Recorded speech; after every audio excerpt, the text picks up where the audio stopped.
नमस्कार सर्व माझ्या प्रिय विद्यार्थी परिवारांचा या NB इंग्लिश अकॅडमी यूट्यूब चॅनलमध्ये मनापासून स्वागत आहे. तर चला आज आपण या ठिकाणी एक नवीन टॉपिक शिकू. मी प्राध्यापक बालाजी सर. आज आपण या ठिकाणी शिकणारे टॉपिक आहे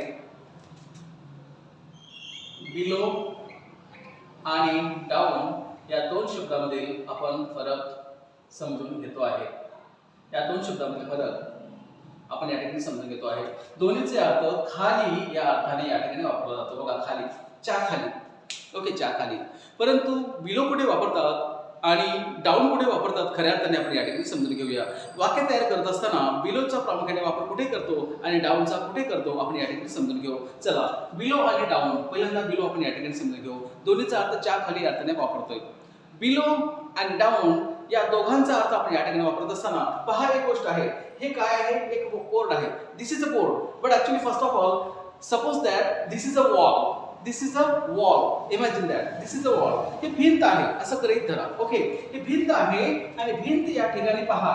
इथे एक अशी भिंतीवरती अशा पद्धतीची एक फोटो लटकवलेली आहे आणि ते ब्लू कलरचे आहे. ओके, एक फोटो लटकवलेले आहे, ते ब्लू कलरचे आहे आणि त्याच्याच खालोखाल एक आणखी एक फोटो आहे जी ब्लॅक कलरची आहे, त्याच्याच खालोखाल लटकवलेली आहे. ओके, ब्लू कलर आणि ब्लॅक कलर असे दोन प्रकारचे फोटो या भिंतीवरती आहेत. ओके, या भिंतीवरती असणाऱ्या या दोन फोटोमध्ये ब्लॅक कलरची फोटो ब्लू कलरच्या फोटोच्या खाली आहे हे दाखवायचं आहे.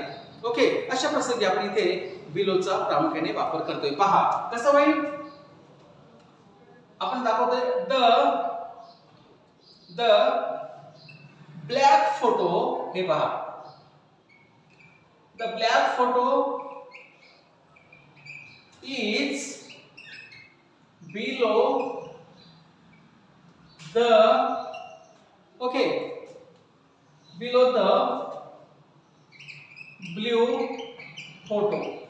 बघा काय दाखवलं याच्यामध्ये. जी ब्लॅक फोटो आहे ब्लू फोटोच्या खाली आहे हे दाखवण्याचं काम आपण केलेलं आहे. म्हणजे ब्लॅक फोटो एक्झॅक्टली आपण ब्लू फोटोच्या खालच्या साईडला आहे हे दाखवण्यासाठी इथे आपण बिलोचा प्रामुख्याने वापर केलेले आहोत. ओके, एकदम साध्या सिंपल पद्धतीने समजावण्याचा आपण प्रयत्न करतोय. बिलोचा वापर कशा पद्धतीने या ठिकाणी झालेला आहे आणखी एका पद्धतीने पाहूया. एखाद्या यादीमध्ये माझं नाव तुझ्या नावाच्या खाली आहे हे दाखवत असताना सुद्धा इथे आपण बिलोचा प्रामुख्याने वापर करतोय. पहा, हे पहा. My name is below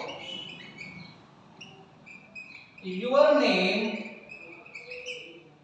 My name is below your name in the list.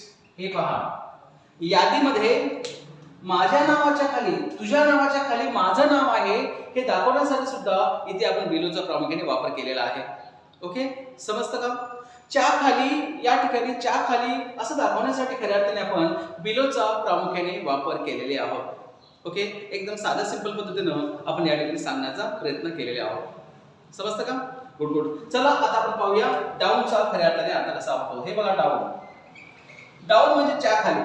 Okay, down म्हणजे च्या खाली. बिलोचा अर्थ ज्या पद्धतीने झालाय त्याच पद्धतीने डाऊनचा अर्थ खाली म्हणून केला जातो, मात्र वाक्यामध्ये थोड्याशा वेगळ्या पद्धतीने ते पहा. डाऊन म्हणजे खालच्या दिशेने जाणारी जी गोष्ट असते त्या ठिकाणी आपण डाऊनचा प्रामुख्याने वापर करतोय. हे बघा, खालच्या दिशेने घसरण होणारी गोष्ट. कसं होणार आहे. किमती खूप घसरण होत चाललेले आहेत. सोन्याच्या किमतीमध्ये खूप घसरण होत आहे, चांदीच्या किमतीमध्ये खूप घसरण होत आहे. अशा प्रसंगी आपण खऱ्या अर्थाने डाऊनचा वापर करतो आहे. हे पहा, याचे उदाहरण आपण पाहू. हे पहा, प्राइसेस आर गोइंग डाऊन. हे पहा, किमतीमध्ये घसरण होत आहे. ओके, अशा प्रसंगी आपण इथे डाऊनचा वापर केलेले आहोत. ओके, कळते का. आणखी एका पद्धतीने म्हणजे एखाद्याची लेवल आहे, लेवल दाखवण्यासाठी सुद्धा खऱ्या अर्थाने आपण डाऊनचा प्रामुख्याने वापर करतोय. ओके, पहा. हे पहा, water level is going down. पहा, इथे पाण्याची जी लेवल आहे ती खालच्या दिशेने जात आहे हे सांगण्यासाठी खऱ्या अर्थाने आपण इथे डाऊनचा वापर केलेले आहोत. ओके, समजते का. पहा, एकदा स्क्रीनशॉट मारा. Good good. म्हणजे अशा पद्धतीने आपण या ठिकाणी बिलो आणि डाऊन या दोन शब्दाचा प्रामुख्याने वापर केलेला आहे. बिलो आणि डाऊन हे दोन्ही शब्द तुम्हाला व्यवस्थित आणि चांगल्या पद्धतीने समजले असतील असं मी या ठिकाणी गृहीत धरतो.